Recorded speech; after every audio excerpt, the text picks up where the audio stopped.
क्या आपने अपनी जिंदगी में किसी ऐसे बंदे को देखा है जिस पे किस्मत इस कदर मेहरबान हो कि वो जिस चीज को हाथ लगाए वो सोना बन जाए। आज इस वीडियो में मैं आप लोगों को ऐसे ही बंदे से मिलवाता हूं। इस बंदे का नाम है बिल मॉर्गन, जो कि ऑस्ट्रेलिया से हैं। एक बार उनका भयंकर एक्सीडेंट हो गया था। जब उन्हें हॉस्पिटलाइज किया गया तो डॉक्टर्स ने उन्हें मृत घोषित कर दिया, लेकिन किस्मत का खेल देखिए, 14 मिनट बाद ही उनकी सांसें चलने लगी। अपने सर्वाइवल को सेलिब्रेट करने के लिए फिर उस बंदे ने स्क्रैच कार्ड खरीदा और जैसी स्क्रैच कार्ड को स्क्रैच किया उस पर $27,000 की कार जीत गया। जब मीडिया वालों को यह पता लगा तो मीडिया वालों ने उस बंदे को फिर से अपने इस मूवमेंट को एनेक्ट करने को कहा, तो फिर उस बंदे ने वापस से स्क्रैच कार्ड खरीदा और गेस व्हाट, उसके बाद $2.5 लाख का वो जैकपॉट जीत गया। गाइस, इससे लकी बंदा मैंने तो अपनी जिंदगी में कभी नहीं देखा। आपको इसके बारे में सुन के कैसा लगा कमेंट सेक्शन में जरूर लिखिएगा। और 25 जून 2009 को the king of pop Michael Jackson की मौत हुई थी और बहुत से राज उनकी मौत के साथ ही दफन हो गए थे और उनमें से एक राज था एंटी ग्रेविटी डांस मूव का। गाइस, 1987 में माइकल जैक्सन की एक एल्बम रिलीज हुई थी जिसका नाम था स्मूथ क्रिमिनल और उसमें उन्होंने एंटी ग्रेविटी डांस मूव किया था, जिसमें वो 45 डिग्री तक बिना किसी सहारे के झुक जाते हैं और वो भी अपने बैक को सीधा रखते हुए। जब ये एल्बम रिलीज हुई थी तो लोगों को विश्वास ही नहीं हुआ, तो फिर एमजे ने यही डांस मूव एक लाइव शो में परफॉर्म करके दिखाया तो लोगों के होश उड़ गए। गाइस, बाद में बहुत से लोगों ने इसे एक ट्रिक कहा, लेकिन आज भी वो डांस मूव किसी के बस की बात नहीं है। Guys, let's write in the chat, we love you MJ. English में कई चीजों के नाम इतने वियर्ड हैं कि जिसे सुनने के बाद आप अपनी हंसी रोक ही नहीं पाओगे। कैसे? एग्जाम्पल देता हूं। जैसे कि इंग्लिश में ह्यूमंस के ग्रुप यानी कि इंसानों की टोली को मोब या क्राउड कहा जाता है, वैसे ही क्या आप जानते हैं कि उल्लुओं की टोली को क्या कहा जाता है?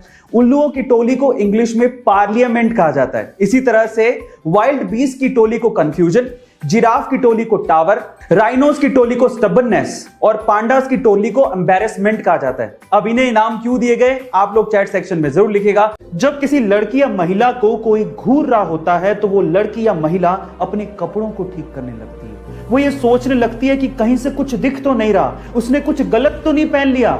वो अपने आप को दोषी मानने लगती है।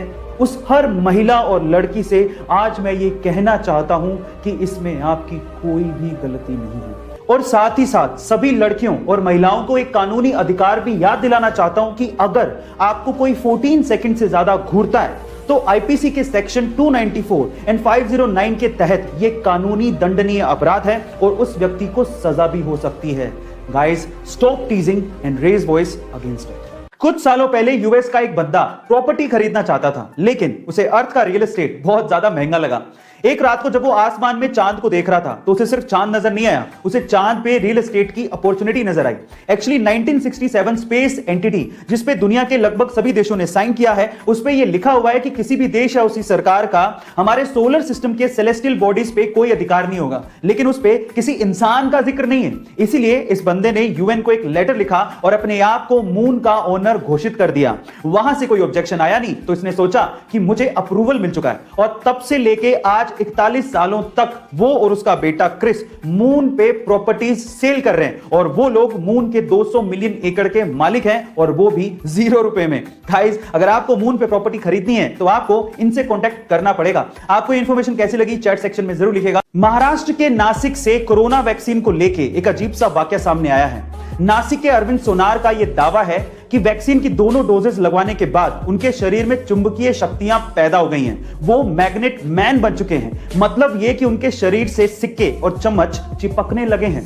पहले तो उन्हें लगा कि शायद पसीने की वजह से होगा, लेकिन नहाने के बाद जब उन्होंने फिर से ट्राई किया तो सिक्के और चम्मच फिर से वैसे ही चिपकने लगे। पर साथ में अरविंद सोनार ने यह भी कहा कि वैक्सीन लगवाने के बाद उन्हें किसी तरह की कोई प्रॉब्लम नहीं हुई थी। प्रशासन की तरफ से रिएक्शन आया कि इसकी हम पुष्टि नहीं कर सकते, जांच का विषय है। पर यह सच है या अफवाह, आप लोग कमेंट सेक्शन में जरूर लिखिएगा।